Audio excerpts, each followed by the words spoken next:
नमस्कार दोस्तों, आज से हम कक्षा 10 का पहला चैप्टर जो कि वास्तविक संख्याएं हैं पढ़ेंगे।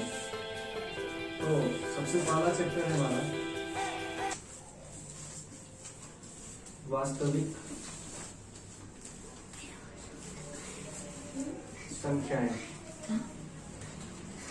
जिसको हम अंग्रेजी में बोलते हैं रियल नंबर्स।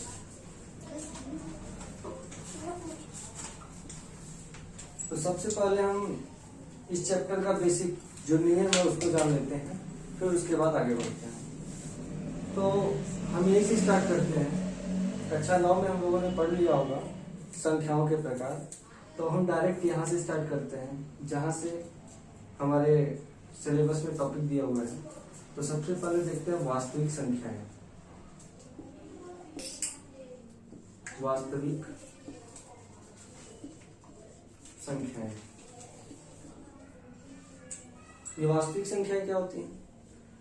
तो अगर वास्तविक संख्याओं का परिभाषा पूछा जाए तो सभी प्रकार की संख्याएं वास्तविक संख्या होती हैं। तो डेफिनेशन देने के लिए हम लिख सकते हैं परिमेय संख्या। अगर परिमेय संख्या और अपरिमेय संख्या, अपरिमेय संख्या, अगर परिमेय संख्या और अपरिमेय संख्या दोनों को मिला लिया जाए तब जो संख्या हमें प्राप्त होती है उनको हम क्या बोलते हैं? वास्तविक संख्याएं। यानी कि परिमेय संख्याओं, परिमेय और अपरिमेय संख्याओं के समूह को ही क्या बोलते हैं? वास्तविक संख्याएं कहते हैं। अब यहां पर आता है परिमेय संख्या किसे कहते हैं? तो परिमेय संख्या किसे कहते हैं? इसको अंग्रेजी में बोलते हैं रेशनल नंबर्स।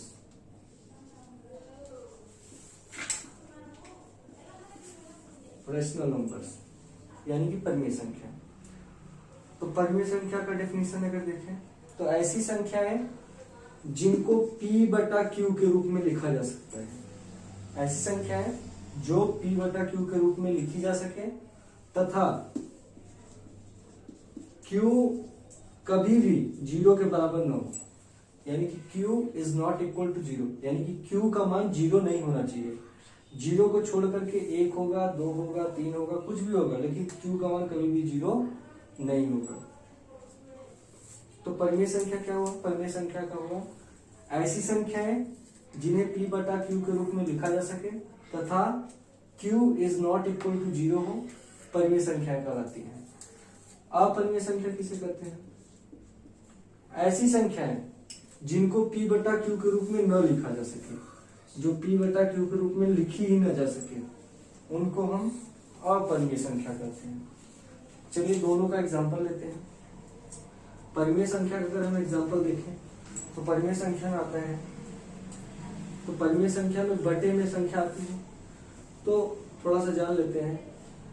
बटे के ऊपर जो होता है उसको अंश बोलते हैं और बटे के जो नीचे रहता है उसको हर बोलते हैं।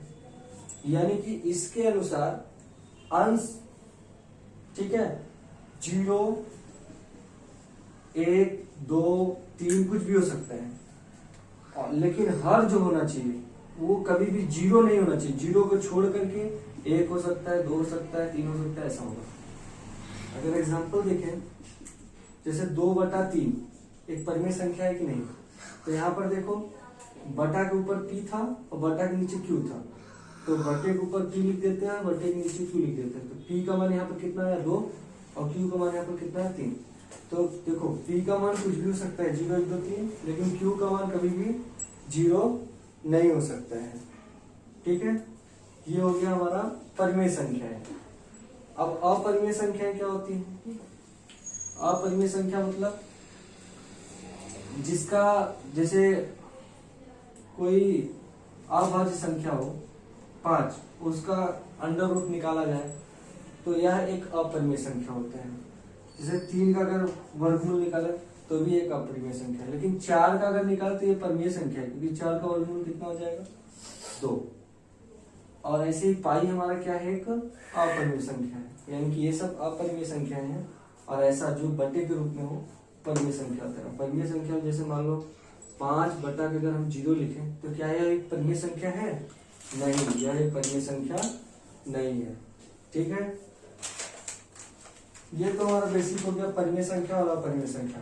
तो परिमेय संख्या और अपरिमेय संख्याओं के समूह को ही वास्तविक संख्याएं कहते हैं। अब हम आगे देखते हैं।